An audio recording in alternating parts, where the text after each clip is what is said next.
Mga aksayan, dahil battery operated na yung Yamaha sight natin, kailangan palitan na natin siya ng pang battery operated para di tayo malulubatan. Ito yung next step para hindi malubatan. Ito yung headlight, ito yung tail light, tapos ito yung park light. Siya kasi napapakita ko sa inyo kung bakit nalulubatan ng iba pag nag battery operated. Kasi stock bulb pa rin yung mga ilaw niya. Ayan siya. Ayan. Tapos dito sa puwitan. Ayan siya kasi mga stock bulb. Pati yung park light niya sa harapan, stock bulb din siya.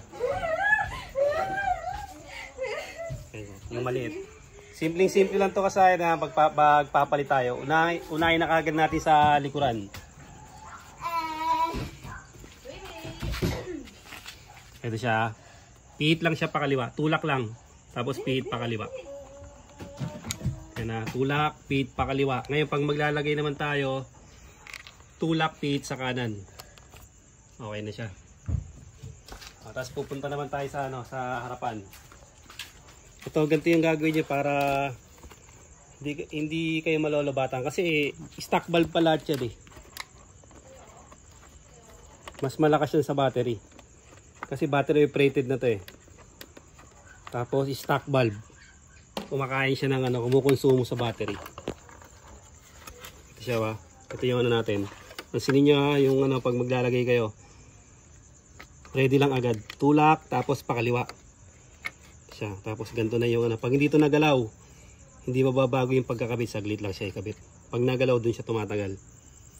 Siya. Tapos meron siyang pinaka-kuntil. Ayun o. Ayun. Ito. Tutok mo. May ayun o. Parang patulok. Ito natin siya ibabaksak. Ayun. Nakapasok na siya. Tapos ito. Balik lang uli natin. Tutok lang natin sa tatlong kanal. Ayun siya, pag tinignan nyo ayun yung kanal. Pag hindi siya nabago ng pwesto, pag tutok nyo, papasok na agad siya. Pag nabago siya ng pwesto, kailangan pa natin ikutin. Yan, hindi siya nabago ng pwesto, pag lagay natin yung pa rin. Kaya pumasok agad siya.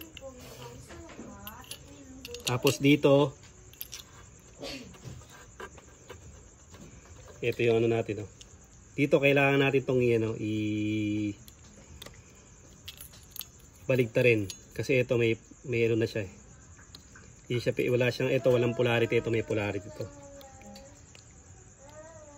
Pag hindi umilaw, babaligta rin lang. Pagbukas natin. Saka na ito yung niya Ito yung kulay yellow. Park light, tail light, tsaka yung headlight natin. Ayan siya kasayan.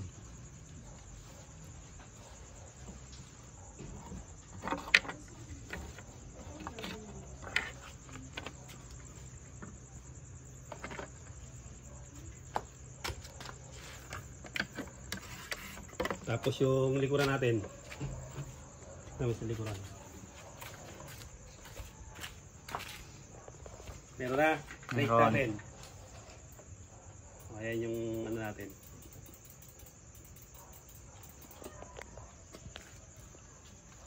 Wala pa pala yung natin Tapos wala pa yung natin Ito pagka hindi ito umilaw, ang gagawin lang natin dyan, babalik rin lang natin yan.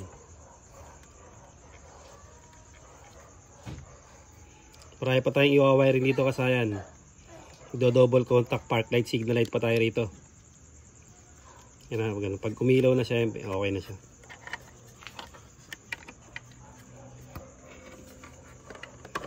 Yan kasayan, para na siya, LED na siya. Hindi na siya magastos sa hindi na ito magastos sa battery. Hindi na siya iinday nito. Hindi pala natin napakita kanina yung reading. Kanina kain yung niya yung reading niya Ngayon siya. Pagka kain yung reading kanina niya bumabaksak yung reading niya kasi naka stock bulb. Kaya mas madali siyang mas madaling makabawi yung natin. Yung reading niya. Hindi na kailangan hindi na kailangan mag-revolusyon kasi iba ang FI. Pag FI, automatic yan, aakyat na kagad sa taas yan. Tapos pagka naman kayo, liwa naman kayo na charger, 5 minutes kayang-kaya niya na punuin yung ano niyan. Ganun siya kasayan, no? Ganun siya kabilis, no? O, pansinin nyo kasayan. Okay, sumobra pa. Hawakan mo yan, ha? Hawakan mo na, tinutok mo dito. Ganun siya kasayan, ha? Nag-overcharge siya kasi yung charger natin nakatanggal yung ano doon. Na, ito na siya. Lagay natin yung controller, yung kulay black.